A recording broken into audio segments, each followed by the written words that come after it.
We are back. After a hiatus of at least 2 months of not doing live streams, I am back with the first live stream of the summer solstice, peak energy, sudden inspiration, and I have a little challenge to share with you and share with myself. If you're new to my live streams, I used to do these every single weekend and did for about 5 or 6 months. Excuse me, a little bit rusty. Hopefully the microphone's still working. Hopefully nothing has decayed on me. But I am feeling a new round of shadow work energy. And if you're watching this on replay, I might as well just keep speaking. Not many people are here live just yet, but you're going to watch this on replay, so this is the plan for today. I've suddenly been inspired to challenge my own healthy, but nonetheless somewhat constraining digital habits. For the last 3 years, I've taken at least Monday, Tuesday, and Wednesday offline as a digital death of my online persona. At least 3 years, going on 4 years, and for the last year and a half or so, I take 4 days off of Instagram. Effectively, this is a useful way for me unplugging from work, unplugging from my digital identity, and getting some time to just be my offline self. However, I've realized after now having not watched a single second of YouTube in nearly 50 days, and being completely removed from the world of self-development, self-improvement, and self-healing, that I've actually become too detached. One of my friends and I joked this week during one of our calls, one of my best friends, he said that I've been pruned, like a pine tree that's been pruned of its branches, and now I'm just a trunk with roots. I feel very stable and very rooted, but my branches just aren't there anymore. Of course, you prune a tree so that new growth can continue, but I realized after just hosting the Shadow Work Library seminar, I had a 20-person group call half an hour before doing this live stream, that it's time for me to do something that is very out of habit. And that is to actually stay online for at least 7 days in a row. And I haven't yet fully committed to this because this happened like 5 minutes ago, but I'm thinking of doing a 7-day live stream challenge where I show up and do a live stream every single day, because I've had 3 years, nearly 4 years of being strictly offline for 3 days per week. And I don't think I've ever had an experience in 6 years of being a coach. I used to have Mondays off no matter what. I don't think I've had an experience for 6 years in being a coach where I've been professional Jordan Thornton inner work every single day of the week, and I wonder what would happen if I did that. So my shadow work challenge that I might fully commit to by the end of this live stream, I have no idea how long it will go, is going to be at least 7 days of live streaming every day, seemingly starting today between my 2 Shadow Work Library group seminars. So I see people in the chat. Class, I see you in the chat on the live stream. Happy summer solstice. River says, appreciate you deeply, Jordan. Thank you for your tuned offerings. If you're watching live, please say hello. Let me know where you're watching from the world, and welcome back to the live streams. If you're an old-term OG live stream viewer, then let me know that you're happy to be back. Hetty, good to see you here. Just in the seminar, good to see you here now. Ria says, hi, good afternoon, evening. Jennifer says, I've been having such a hard time finding a healthy balance of using my phone versus not using my phone. If you can figure it out, you got to tell us about the secret sauce. And Jamie's got some emojis. Well, Jennifer, I'm very much doing something a bit contrarian right now. I need to actually get on my phone more. I'm too detached. Genuinely. I've become too detached from the online world. I haven't watched a YouTube video by intention to try and reset my 14-year habit of using YouTube every day. In nearly 50 days, I haven't watched a single second of YouTube. If you'd see my watch time, it's just my own videos where I'm responding to comments. I've done 3 months of not reading a new book because I've got plenty of books to reread. I've got the Self-Integration School curriculum, and I don't have that much to do on my phone in terms of wasteful things. What I do want to do is be more meaningfully engaged in actually showing up online and staying in the digital world, but in a healthy and high vitality way. So my current challenge isn't staying off the phones. I've spoken about this many more times. Is actually inverting it for a bit of a summer solstice self-inclined challenge of what would it be like to do the opposite. So that's my current moment. But I won't speak to it just now. But I wish you well, Jennifer. I'm not gonna speak about not using my phone when I've just about hit the energy of massively challenging my online historic balance for the last 3 years. It would be a bit too in conflict, but maybe some other time. Roy is saying, hello, just wanted to say I'll be on next week's call. So Roy is one of the Shadow Work Library students, and she says she'll be on next week's Shadow Work Library seminar call. She's excited, but also nervous. That's a classic Shadow Work Library student feeling. Summer vacation starts on Friday. I look forward to seeing you there, Roy. Jamie says, hey Jordan, I haven't watched your videos in a long time, but I'm back around. Good. Laura's here from the Shadow Work Library. Hetty's here too. Josh says, good to see you again. Jamie's saying, happy to see you helping so many of us. I'm coming from Boston, Massachusetts, and can't wait to see more of your stuff. And Ria's saying, I'm definitely watching your videos, addictive in a good way. We are nicely settled in. We're 5 minutes into the live stream. If you're joining live, this is the first time doing a live stream in several months in a row. And I am between seminars right now. So I've literally got my laptop right up here in front of me. You can't see my setup, but my laptop is right here. I've turned it off so that I can be fully present with you on the YouTube live. I've just finished a 20-person Shadowwork Library seminar. We've got 124 members in the Shadowwork Library right now. And I was really feeling the conversation, to be honest. We had a great chat. It's always a challenge to end it at 90 minutes because I know that everyone who's there could probably go for 2 hours or 3 hours. We had 2 deep questions around boundaries and fulfillment at work in terms of many deep topics in regards to things that I can't say necessarily in full detail because of confidentiality, but let's just say certain members opened up about very deep interior problems which they can't talk about with anyone else, and then 18 or 19 other people all pay attention and chip in on those issues and then give their stories and perspectives, and everyone creates this big collective thought form of possibility and hope and practical advice. And it was difficult to then stop that. So I'm in this in-between moment before the USA seminar tonight, and I'm in the vibe. The USA seminar is at 7 o'clock New York time for the Shadowwork Library students, and the EU seminar has got me in the mood to give myself a little bit of a challenge, maybe showing up every single day for the next 7 days on live starting today. I've never done it. I've never done an online Monday. This is a selfish live stream. If you're like, why am I watching this? This is just my behind the scenes. Again, this is me trying to say I'm in a habit of being myself in terms of very healthy practical boundaries, and I wonder what would happen if I didn't have those boundaries in a very intentional way and tried something completely different, because that's one of the shadow work things that often you need to come to at a certain moment of, I'm in a habit of being a certain way. What would it be to do the exact opposite? So think about your current life situation. For me, my current life situation as an online teacher, online educator, online coach, and online business provider, I have a very firm boundary between online time and offline time. I'm now interested in what happens if I use Instagram and social media and YouTube more like a regular person and I actually use it every day for at least a week, maybe longer. I'm not going to promise up front, but it'd be interesting to see what happens. So if you're here for the journey, do tune in tomorrow. I'm going to be live again tomorrow. I'm going to be live again with actual old school Jordan Thornton in a work library question and answer. We'll go deep into some things. We'll go into a few questions today, but if you do have a question for me about shadow work and breaking the habit of being yourself in a general sense, please do join the discussion. I'm here live and you have the opportunity to talk to me. It's not like a regular YouTube video, so please let me know.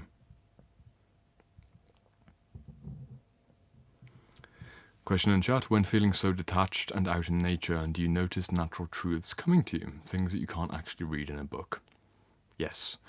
I go for daily walks and I spend a lot of time in that reflective state of consciousness. In fact, the problem is I'm in too much of a reflective state of consciousness. I'm too contemplative, there are too many insights, and now I actually need to bring myself into more conversational moments on a more frequent basis. So the answer is yes, for sure.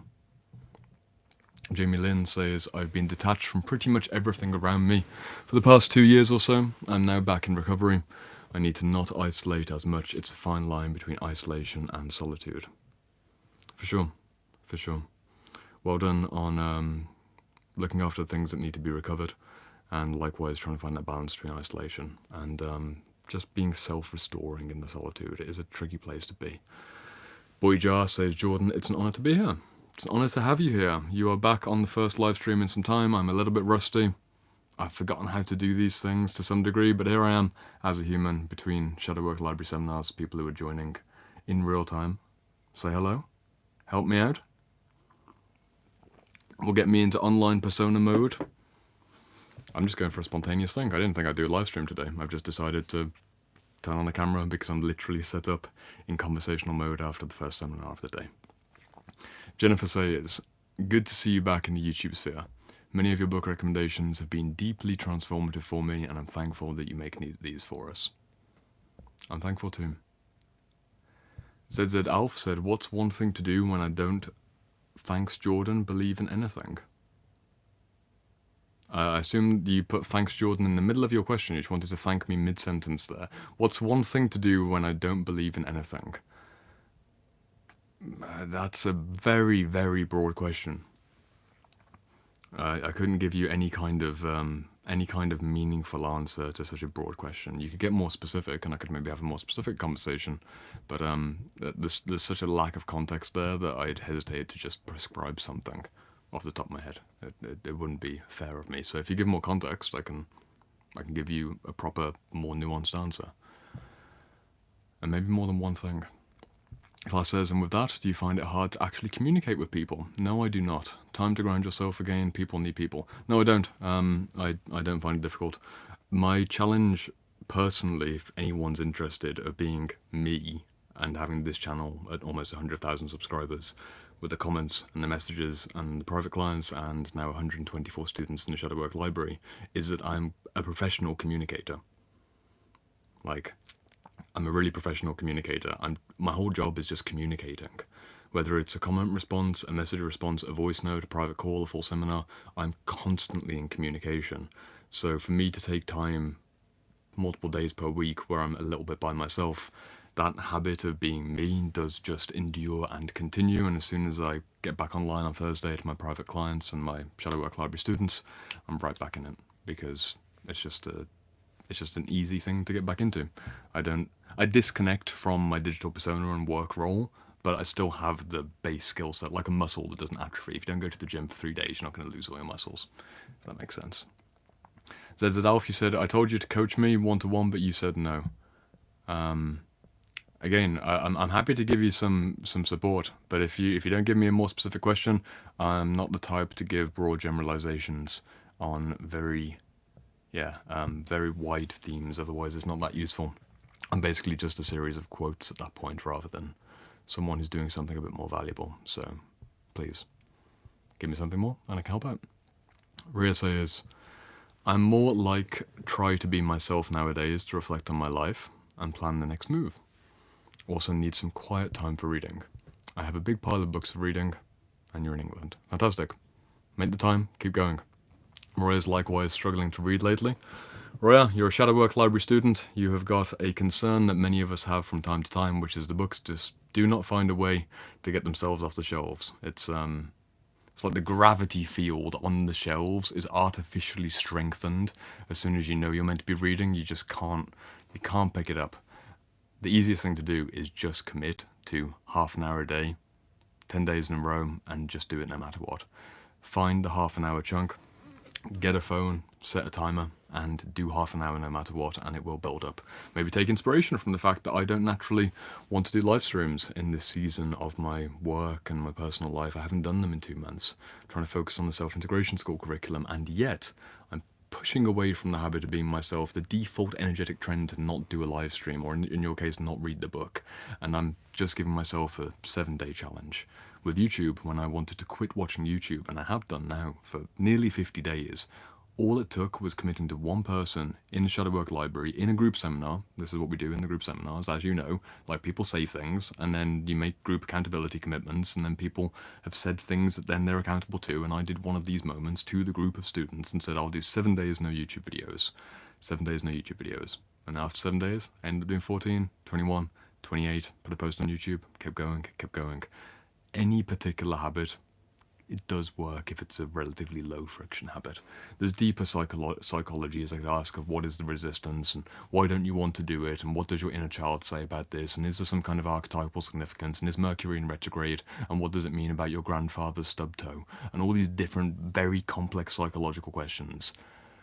But you can just ignore them and just show up and do the thing, and it does just work quite often if it's also something that you know you should do. It doesn't need to be complex. So half an hour of reading per day, Roya. That is my prescription, and I look forward to seeing you in the seminar next week. It's worth it. You might find yourself even reading for more than half an hour. Hetty says being in constant communication is exhausting. I agree, Hetty. That's why I take the offline days, and yet I'm also challenging myself to see if I do a 20-minute, 30-minute, 40-minute, 60-minute live stream every day for 7 days, see what happens to my energy. See if I'm at the point in my teaching where I actually need to be a bit more immersed, to be fully immersed in the fact that I'm doing YouTube, I'm live streaming and seeing what flourishes or grows from that space. I've literally never done it, so never been online on a Monday, and now I will be, and more than that. Jamie Lynn says, I really do want to work on my trauma and do some inner child work as well. Do you think that it is too soon for me to start that journey being so early in recovery? How long did it take for you? I mean, it depends on the context of what you're recovering from, how deep the pain goes. But in a general sense, it's not too early to do inner child work, because inner child work is a trendy catch-all phrase for anything to do with inner child trauma, which is childhood trauma, which is anything biologically, historically, that's happened to you in the past, with a particular context on having a relational dialogue with the part of you, in this case the inner child or the psychological subpersonality that experienced that pain in the past. If you are doing any kind of reflection of some wound that happened as late as like your 20s potentially, you're fundamentally doing inner child or inner teenager work. It's always going to be happening. You don't need to go super deep off the deep end, but if you are doing childhood trauma work, you are to some degree tangentially doing inner child work no matter what. So you have my encouragement. It's not too late to start, it's not too early to start. You can temper your own intensity if you're in a recovery process and you feel like things are getting a bit too intense way too quickly, looking back at a certain memory of what someone did or something someone didn't do. Contain it, put it away, put it back on the shelf, like a book you don't want to read. Put it back on the shelf. Nice paradoxical contradiction to earlier. Put that childhood trauma back on the shelf and come back to it later if you're not yet available to do it. That's completely okay. Just keep a vision to do it in the future when you're stronger and when you've got more energy. And good luck. Looking for questions now. Laura, I believe, is asking a question. She's a shadow work library student as well. It's always wonderful for me, it's nice that I haven't done a live stream in 2 months, and imagine how it feels for me that multiple shadow work library students, many of whom were on the seminar that I just finished, then come on over to YouTube to hang out on the YouTube live with me. It's a blessing to be me right now, so thank you to the students who are watching or lurking. I appreciate you guys. Laura says, I've reached the trauma stored in the body module in the shadow work library. I'm listening to my body. I feel I'm getting more and more physical pain. Is this common in others? Yes, it is. It is.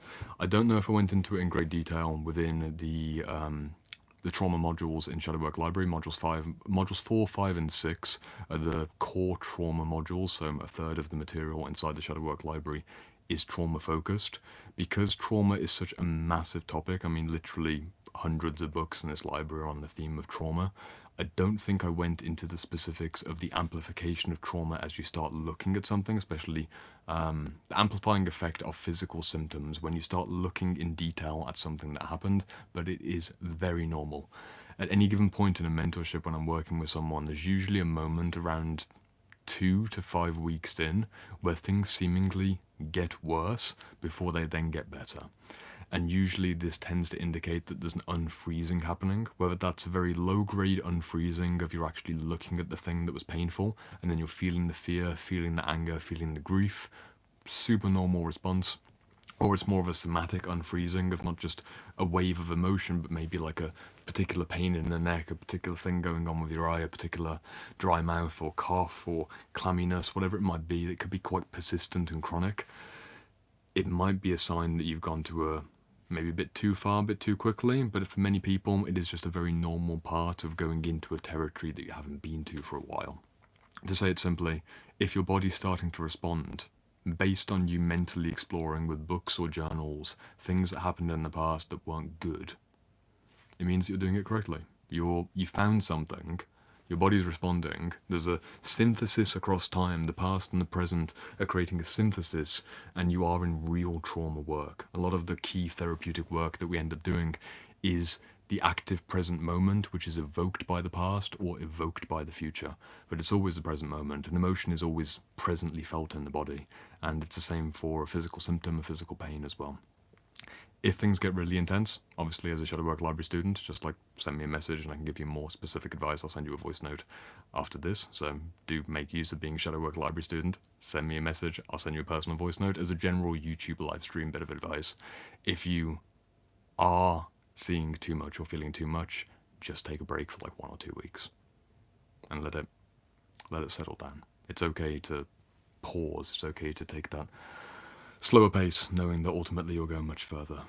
Practically, again, only so much I could say in a few minutes, but that's the gist of what happens. It's completely normal. If you need to slow down, then slow down. If it's a time where it's, yep, let's push through it, then push all the way through it. Go for the release, go for the completion, go deeper into the work, see what happens if you're working through the symptoms as you're reading the book. And it might get better, or it might get worse before it gets better. But either way, if you want to send me a message in the Shadow Work Library as a student, then please do, and I'll respond to you as soon as I can. Let's have a look in the chat. Roya, who asked earlier about some support in avoiding the reading. She's a Shadow Work Library student who asked about how to get back on track. She said, okay, thank you. I'm getting off YouTube to do 30 minutes of reading. See you next week. See, instant work. That's why I'm the world's best life coach. Instant results. Turn people away from my YouTube video, my YouTube live stream to get them reading the book. I said, go read the book, half an hour a day. Instant advice, top student. They just went and did it. Turn off the YouTube. Maybe, Roya, you're still watching, in which case, probably turn off the YouTube and read half an hour for the book. But whatever book you have lying around, I've got this one by Eric Erickson, Life Cycle Completed. It's probably mirrored around on your side. Just read the books. The whole channel from the very beginning. Anyone who's here has heard me say, just read the books. Surrounded by the books. The whole point of this YouTube channel existing is to give you the best psychology books of the last 120 years, and that was the intention from day one, and it's still the intention 3.5 years deep. And it's the same core intention with more structure, more accountability, and more practical relating it to your life that I do in my paid community, the Shadow Work Library. You can find links down in the description, but even the Shadow Work Library students, they need a reminder from time to time, and I think Roya took the reminder, and I'm happy to hear it. I really am. I'm happy to hear that. It's not like, oh yeah, I'll do it tomorrow. Like, this is someone who said, I'm not reading the books, I need to read the books. I gave the advice, and then they did it right away. I like that. If you can do something quickly right away, do it right away. It gives you a sense of momentum and confidence, self-esteem, power. Having a look now for questions in the chat. If you're joining in live, feel free to say hello from where you're tuning in. We're having a spontaneous shadow work session here. Got a question here from Boyja. I think it's a long question. Everyone buckle in. What do you think, how long should one be in the getting to know each other state when starting a romantic relationship? I've been dating a girl for a few weeks now, but does not feel the so-called spark. But I am thinking it might be a good thing since I do not get trapped by projection. But it is a weird feeling to give a chance to someone who logically might be a worthy choice, but my body is not reacting to her. But it is a weird feeling to give a chance to someone who logically... You've commented twice, okay? Well, I guess it's worth saying twice. It's a weird feeling to give a chance to someone who logically might be a worthy choice. But my body's not reacting to her. Is it wise to keep on getting to know her in the hopes of I might be close to her and I'll find something, or is this foolish thinking? I don't want to spam the chat. It's just not letting me write long text, so I had to cut it up. Cool, I got it. Got the question. My no bullshit response is, you probably just don't like this person.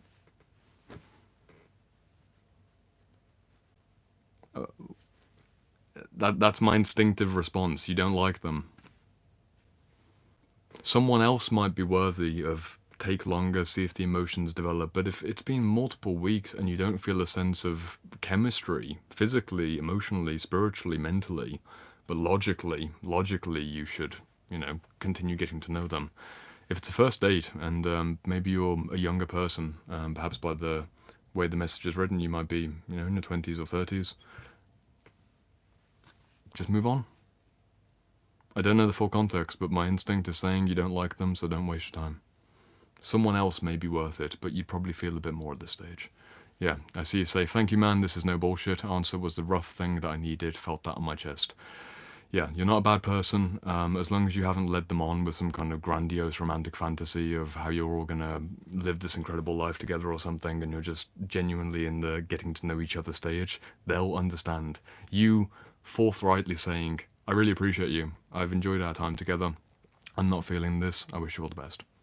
Whatever version that you want to say, it's completely fine. Diane, see you in the chat, good to see you, been a while. I see hello from Frankfurt, Jordan. Probably the only Albanian in the channel. Nice. I wonder if there's any other Albanians here. Once worked with an Albanian as one of my clients though. They're great people. Scrolling now the chat. If you've got any questions for me, please do ask me questions. It's a rapid fire live Q&A. We are live in the library for some shadow work. If you're watching live and you didn't see my announcement from earlier, I'm breaking the habit of being myself because for the last nearly 4 years, I've taken Monday, Tuesday, Wednesday offline to metaphorically kill my digital persona. And I am now beginning a 7-day challenge spontaneously because I'm a wild man of doing a live stream every single day for the next 7 days. Because I've never done it before, and I wonder what would happen to my psyche. It's basically the inverse of what I've just done with YouTube. I haven't watched a single YouTube video in nearly 50 days, since the 4th of May. Not a single YouTube video after 14 years of really watching a lot of educational YouTube videos. Self-improvement, self-development, fitness, spirituality, psychology, you name it. I used to watch loads of that, and it got to a point of problem where I'm like, none of it. Cut off all my reaching, cut off all my branches. I've pruned myself of the online space, and now I'm compensating back by actually bringing myself more into the online space because I need some more aggressive growth. I've reached a point of high level maintenance of a very nice lifestyle and very nice identity in terms of my teacher kind of skill. I can turn on a camera, speak for 20 minutes about a complex topic. I can meet on my current client demands. I can meet my student demands, but I haven't really had like a significant shake up for my identity or my online persona. So I'm publicly doing a weird, awkward challenge. I'm 25 minutes into the live stream. You've seen me warm up in real time. If you're watching the replay or if you've been here from the start, of get back into it, see what happens, and maybe I go longer than 7 days, and maybe it inspires you to make a significant change for 7 days, or 10 days, or maybe even some more.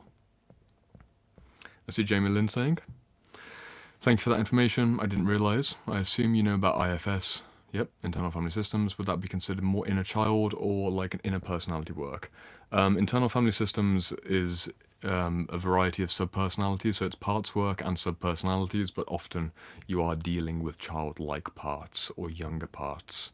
In fact, the majority of parts, this is my personal opinion, not IFS necessarily, the majority of psychological parts and subpersonalities that are created and you will encounter are created between the period of age 2 and age 18.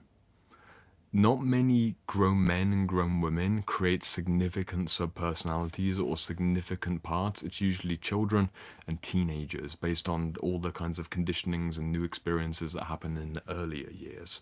You will sometimes have situations where, for example, there was a big breakup or there was a big divorce, or maybe you became a parent for the first time where things do happen. But generally speaking, once people hit their 20s, their mid-20s, their late 20s especially, you're not making new subpersonalities. You're just recycling and remasking the old stuff, which is why you can eventually get to the end of your trauma work. And at that point, you then look at archetypal influences. Subpersonalities and parts, they're in the past, they're personal history.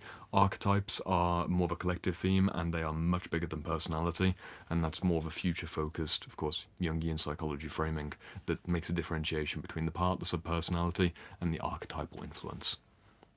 So a bit of advice there, or a bit of general chit-chat about the differences. Checking now the chat for more comments. I see Chinmoka says, I usually watch your videos and comment mainly in community posts. I've seen you before. I'm glad I finally caught it live. It's great to have you here finally on live. You've been around for many years, I believe. I've appreciated that comment exchanges. Ria says, I could probably ask thousands of questions. I wasn't ready for the live. Me neither. I wasn't ready for the live either. I just did it. I'll get a list next time. A list? You're going to show up to my live tomorrow on Monday with a list of questions. Ria, you're not encouraging me to be spontaneous and show up to live streams every day if you're going to have a list of questions for me. But I appreciate the enthusiasm. I'll handle 1 or 2 questions, but please, don't come with a full Santa's list of inner work. You'll be disappointed. I won't be able to give you that much time. That's definitely more of a shadow work library student kind of moment for a discussion or a client situation. But I will do what I can to help. And you say your videos are definitely valuable. It's very eye-opening, some of the topics. Thank you. You are most welcome. Most welcome. Scrolling for some comments and some questions. Renz says, what up, Jordan? How do you keep challenging yourself and how do you find balance by unwinding?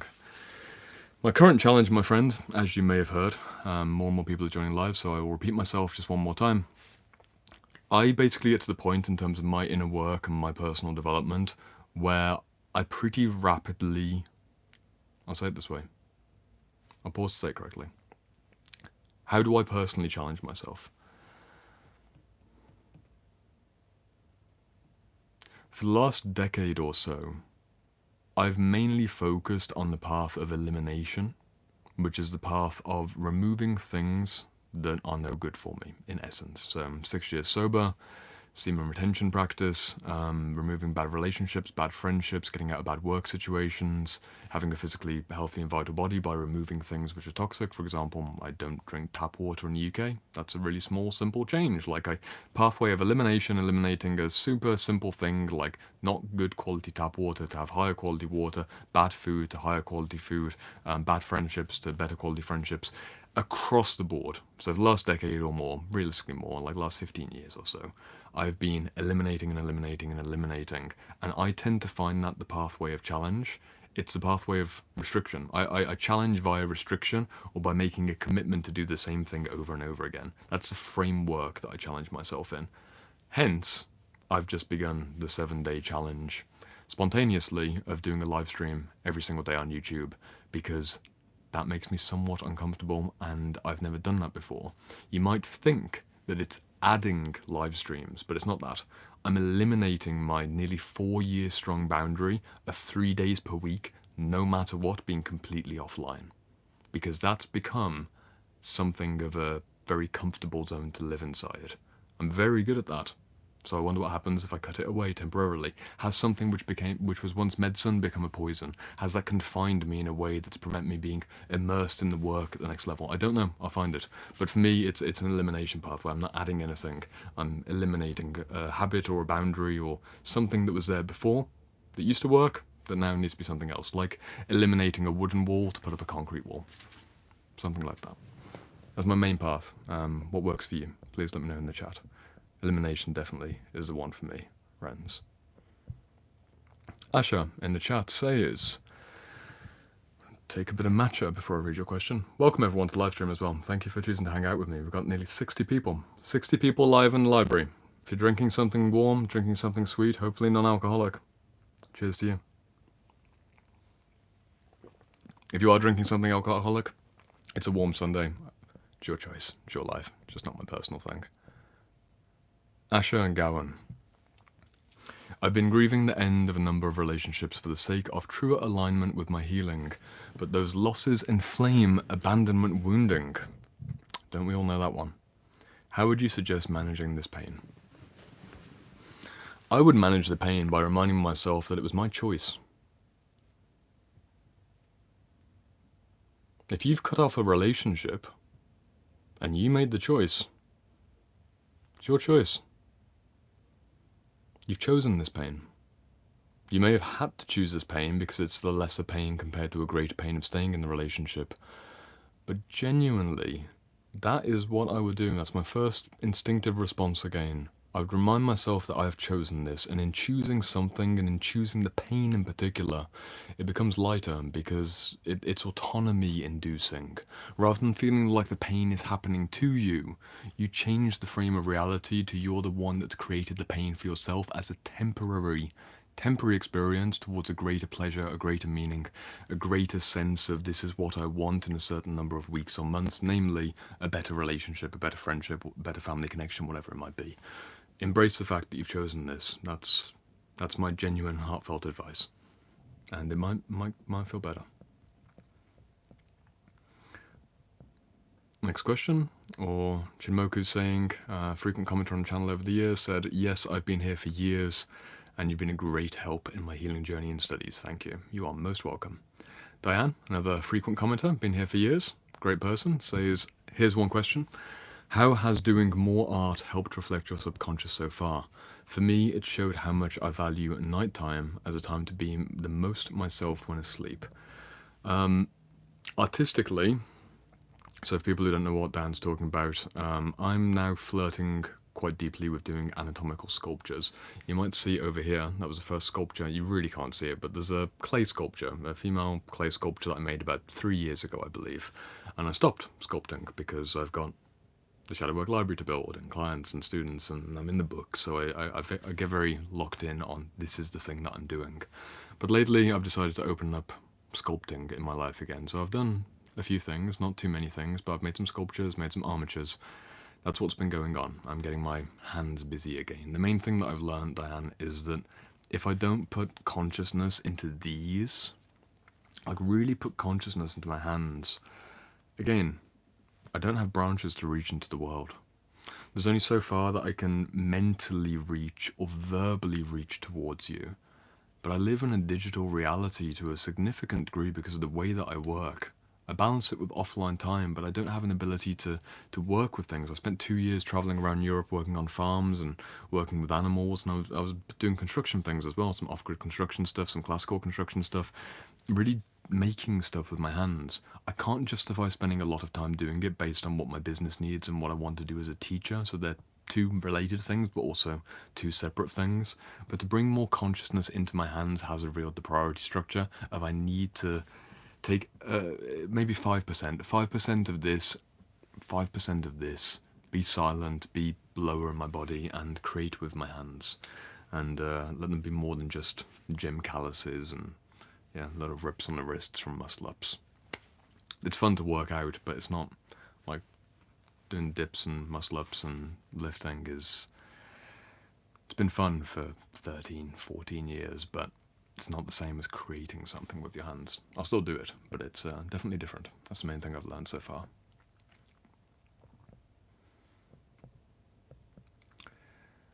Mastering Archive says, what's my opinion on using psychedelics for trauma and shadow work? I think it's a silly idea. I'd never have recommended it, and I advise you to be extremely cautious in using psychedelics unless you are in a truly safe and professional setting, in a legal setting, and you know exactly what intentions you're going in with.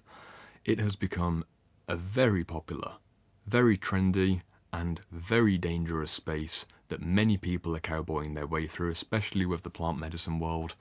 I do not recommend it. My path of inner work has been the sober path of inner work. I've had 6 years of no drink and no drugs, and the most powerful inner work that I've done has been through sober meditation, sober journaling exercises, and you guessed it, sober bibliotherapy, reading good books for hours and hours and patiently, slowly unraveling the wound rather than taking a tab, taking a bomb, taking a hit, taking a slurp, snorting something up my nose and getting transported massively and ripping it all open all at once. We don't need that. We don't need that. I think there's many great case studies out there. I've had former clients who've done things like this. I've had students that have done things like this. Even in the last few months, people who are in the shadow work library have had psychedelic experiences. I don't recommend it. It's not legal everywhere. I've never facilitated this. I probably won't do it myself. I offer something different. But, as a general statement, if anyone here is watching and considering doing psychedelics and you have a dissociative background, i.e., as a child you felt like you didn't really exist too much in your body, as an adult you feel like you spend a lot of time living outside of yourself, be extremely careful in taking substances that are even more ego-dissolving when you haven't got a strong enough ego already. It's a point that's missed all the time. All the time. Back in the 50s and 60s and 70s, in the original Psychonaut days, people had literal jobs, often manual labor jobs, or at the very least in-person jobs, where they're shaking hands and saying, "Hey Bill, how's the weather?" and "Oh James, good to see you," and "Here's a little bit of a hug," and like you're in the world. You're in the world. That was happening for years. I've got all these books that literally written in the 50s, 60s, and 70s. The cultural context of how people were taking psychedelic medicine back then is very different from the cultural context that we have now. The substances might be the same, they may have the same effects on the brain and the body, but the bodies and brains that we have today, 50 or 60 years later than the ones that were embedded in a more material reality back then, very, very different. So you might get more powerful experiences. It might be less ego to shatter, but that can also really amp up the risk factor of you going way off the deep end. And I literally got an email this week from someone who said that they took a very bad psychedelic experience, but earlier this year, and they were looking for advice from me. My advice is don't touch it. Don't touch it. If you have a dissociative background, you need a stronger ego, a stronger, healthy, mature ego, aligned with something like a spiritual intention, a spiritual mission, a spiritual willpower. You don't need to be dissolved and blown out. It doesn't matter what the podcasters are saying. It doesn't matter what the carousels on Instagram are saying. Be extremely cautious. Don't do it. If you really want to, that's your choice. If you've had a powerful experience, maybe someone will leave in the chat a powerful experience, that's fine. That's completely valid. But as a general advice to people who are interested in my work, that's my opinion. Again, you are an adult, you can make your own choice, but no one talks about the cultural semantic difference between people in the 50s and 60s versus what we've got today in 2025. Spent all day on the screen, spent all day literally on a laptop like this. You're barely in your body, and then you go for a weekend retreat with plant medicine, not knowing how to feel your feet, not having a sense of embodiment in your arms, and you go even further out. Where are you going to come back to? You haven't got a physical home to come back to. You can't make an outer space journey if you don't feel contact with the space that you're going to return back to. Just watch out for it. I could spend a lot of time on this, but I'm going to move on for now. We'll take maybe 10 more minutes. Take this to a 50-minute live stream. If you've been enjoying this conversation so far, it is because I am charged up from the Shadowwork Library. I am between the two seminars. The Shadowwork Library seminar for the EU is at 7 o'clock London time, 7 o'clock New York time. That's the one coming up in just a few hours' time. And I have been charged up to the point of wanting to do a spontaneous live stream. If you've been on the fence for multiple months and you're like, I don't know if I want to spend £950, it's just going to be like the YouTube videos and it's just going to be a pre-recorded course and maybe there'll be some coaching. It doesn't really seem worth it. That is not what we're doing in the Shadowwork Library, trust me. People are having revelatory experiences and forming deep and meaningful relationships. And you also have 27 more group coaching seminars to join if you join right now today. For the rest of the year, 27 90-minute seminars, EU and USA, and 124 people, potentially, theoretically, to make contact with and learn from. Pretty interesting people. And you also get to work with me directly, to a good degree. So, link in the description if you want to join the Shadowwork Library. It is the best Shadowwork course on the internet, and you also get active coaching. Curriculum, coaching, community, it's 3 things in one. I'll be talking about more over the next few days. Krista says, what do you mean when talking about looking to archetypal imagery for your future? I mean, if you've got parts and subpersonalities from the back, in your past, you had certain things happen to you. There were certain moments inside of you where a subpersonality was formed or a part was formed. It's based on historical biological identity. Jordan Thornton, biological identity as a 10-year-old, something happened, subpersonality. Jordan Thornton, biological identity, something happened at 14-year-olds, another part. You get the idea. Archetypal influences are filtered through the personal biography and personal identity, but they are far more than that. The archetype of the father filters through an individual father and then of course creates an image in the son or daughter of the father. Just as a general idea, an archetypal influence is much bigger than the biological government name and identity. So there's a huge difference between a part and a subpersonality and an archetype, which is often future-focused, more expansive, there's more ahead, whereas very few people are going into the future trying to make more parts and more subpersonalities. It's not an agenda that people wake up with of, oh, today I'm gonna make a new subpersonality. I'm gonna create a constellation of parts, and I'm gonna invite more people into my psyche to be crowding for decision making. I don't think anyone wakes up like that. We definitely want fewer decision makers. Blue Sea Swimmer says, I just got here. How can I find more about the Shadowwork Library? You can click the link at the very top of the description, or you can search Jordan Thornton Shadowwork playlist on YouTube, and you will find a 5-hour mini course version of the curriculum from the Shadowwork Library. That's a 36-book curriculum. It's got 9 modules, but I put a 5-hour kind of mini summary and taster for free entirely on YouTube if you haven't seen that from over a year ago. Shadowwork playlist Jordan Thornton, search it, you'll get a full taster, or click the link in the description and you'll see the sales page, or better yet, my personal favorite, send me a message on Instagram and I get to send you a voice note and actually have a conversation with you. So if you're like, I don't know if I want to spend 950, is this for me? You send me a voice note, I can actually have a conversation with you, and it's so much better than you just clicking through videos, because I can directly say, it does this, doesn't do this, it will do this, it'll be good for this reason, it doesn't go here. And I can do it around your personal situation. So anyone who's watching, you can send me a message on Instagram. I genuinely love responding and having one-to-one chats, a lot more than emails and things en masse. Got a question here, actually a compliment, I think. You are the best. Thank you, Mohammed. I see your video that talks about the best psychological books like the Eden Project. Thank you. Thank you. ZZ Alf. Question. Maybe one of two more questions. Should I fight people and life to do things I believe in, even though I don't know if I really should do these things, like to get more experience in life or just be peaceful or do none? My friend, I appreciate your effort, but I don't understand your grammar. I need I need fuller sentences. Should I fight people and life to do things I believe in, though I don't know if I really should do these things? I can't confidently answer your question, my friend. I need full English sentences so I can understand. That's not me being rude. I mean genuinely. If I've miscomprehended your question, I'm gonna go off on a tangent that isn't what you're meaning, and I just don't understand. So, I apologize. If in general you're saying should you fight people, obviously not. If you're trying to do things that you believe in, then you should definitely fight for that.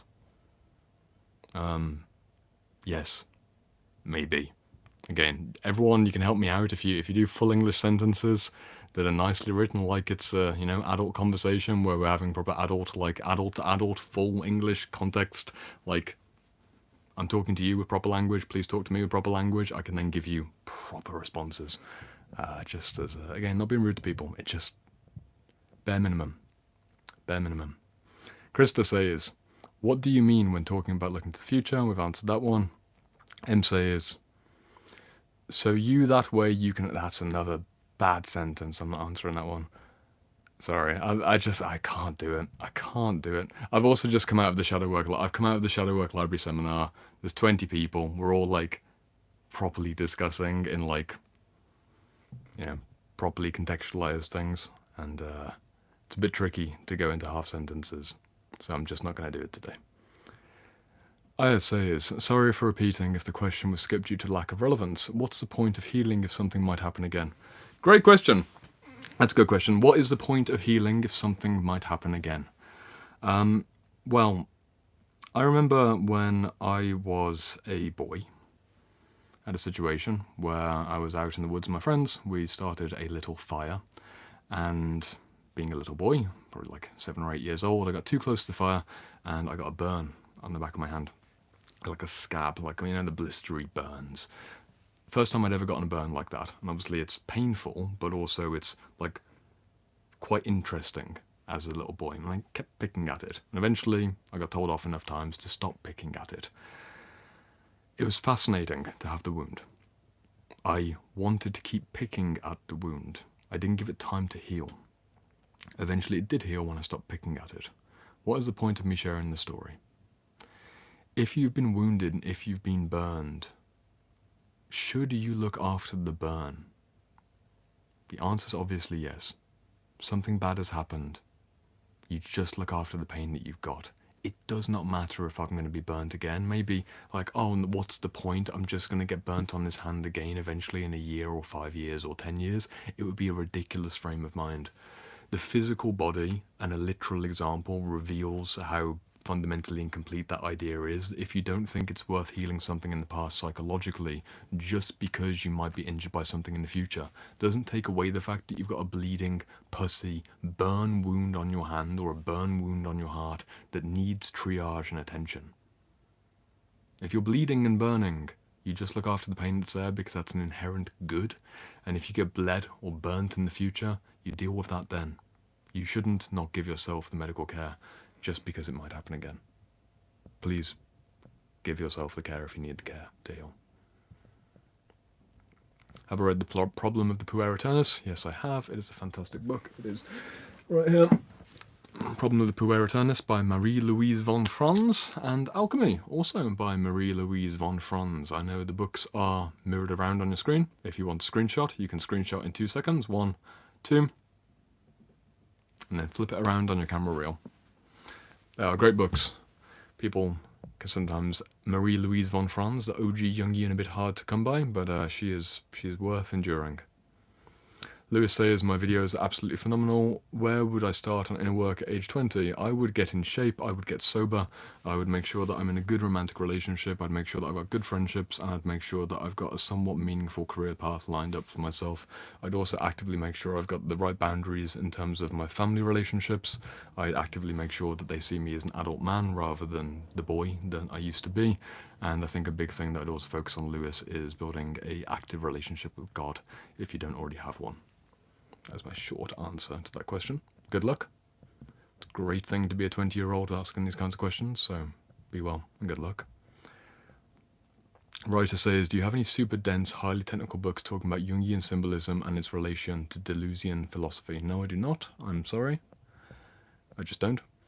Do you have advice for a savior or healer / fixer response, is what Chris says. How can you know when it's time to walk away, when the other person can't or doesn't want to change? Let's do this as the last question. I appreciate that many people have come in here with fantastic questions. I'd be going for like a 4-hour live, and I'll do another one tomorrow. So I'm gonna, if you want your question asked or answered rather, come back tomorrow. 50 minutes is enough when I've got another seminar coming up at 7 o'clock New York time. So I'm just going to finish on Chris's question for today, but I will be back tomorrow for another spontaneous shadow work library, which isn't so spontaneous because I've already said it and announced it ahead of time, but I'll be back somewhere around 6 p.m. to 10 p.m. UK time. I don't know. It depends on when I'm going to go to the gym. And my priority will still be getting the muscle ups in because it's my Monday, usually Monday offline, but in this case, half offline, and fitness is always a priority on Monday. It's just some mobilization and some nice sleep as well. Chris says, how can you know when it's time to walk away? How do you know when it's time to walk away from someone that you're trying to help, I assume, Chris? So someone that you've had a historic relationship, trying to help them over time. Maybe they've got an addiction problem, maybe they've got a personality problem, maybe it's a bad life situation with their family, with their work, whatever it might be. How do you know when enough is enough? They're not taking the bait, they're not putting the effort in, it's time to walk away. That's the question, right? Great question. You probably already know. We're hitting the same theme over and over again in this live stream. Usually people ask me questions that they already know the answers to. If you're in a frame of mind where you're asking on the live stream, Chris, and I've seen you in the comment section over the years, like if you're a tuned in guy, if you're already asking the question of when is it time to call it quits, probably the time. Or it's one of the final ultimatums. It's the ultimatum moment of I will communicate with them that this is the last chance. I'll communicate with myself that I'm not going to keep doing this forever. Again, I don't know the context. If it's a case of you've tried twice and it's only been a month, you're probably quitting too soon. If it's someone in a relationship that you've been with for years and they haven't responded and you're asking this question, you probably already have your answer. Practically, it depends a lot on the context of the relationship you're talking about. Personally, in terms of your well-being and your sanity, know that you are not you're not responsible for the change that they haven't made. You tried to be a positive influence in their life. You tried to do something that would shift the trajectory of where they'd end up. Whatever it might have been. You tried. You tried. It's not your responsibility to bear the weight of that unlived journey that they didn't want to take with you. But it is your responsibility to peel your own mind back from that journey and then take the journey over here, which is your path, potentially without them. Or at the very least, stopping that path of adding the energy in and losing your kind of self-aspiring, self-actualizing energy to then, that's their share. You need your share back. If you're asking this kind of question, you've probably overextended. Probably time to withdraw back to center. That's my advice for you, Chris. My friends, that is the final question of the day. I appreciate that on this first live stream back in over 2 months, we've got far too many questions for me to answer. I see you in the chat. There's at least half a dozen people that didn't get time today, but I will be back tomorrow. If you've enjoyed this, you know where to find me. I'm going to be back. If you haven't yet read a book this week, read the book. If you've been spending months procrastinating on joining the Shadow Work Library and you think that it'd probably be good for you and you want to stop procrastinating and make some serious, structured effort to do academic master-style study in a therapeutic environment with very intelligent men and women between the ages of 23 and 70, it's roughly the age range that we have, 70, I don't know exactly, 70-something, one of our members. Join the Shadow Work Library.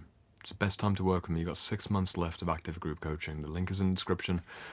Next time that you'll be able to work with me, it will cost 3 times as much for the self-integration school because the curriculum is 3 times as large and you get twice as many calls per week. So this is literally a time-sensitive moment. Every single weekend, Shadow Work Library. It's been a fantastic first 6 months of the community. Now is the time for you to come and join us on the inside, and I can literally talk to you for minutes every week, literal minutes. I'm not going to say hours every week, but minutes. We can talk for minutes per week. Fantastic. But more importantly, you get the curriculum, you get the community, you get the idea, or just hang out with me on YouTube. That's your choice. I will be back tomorrow. I've enjoyed the live stream.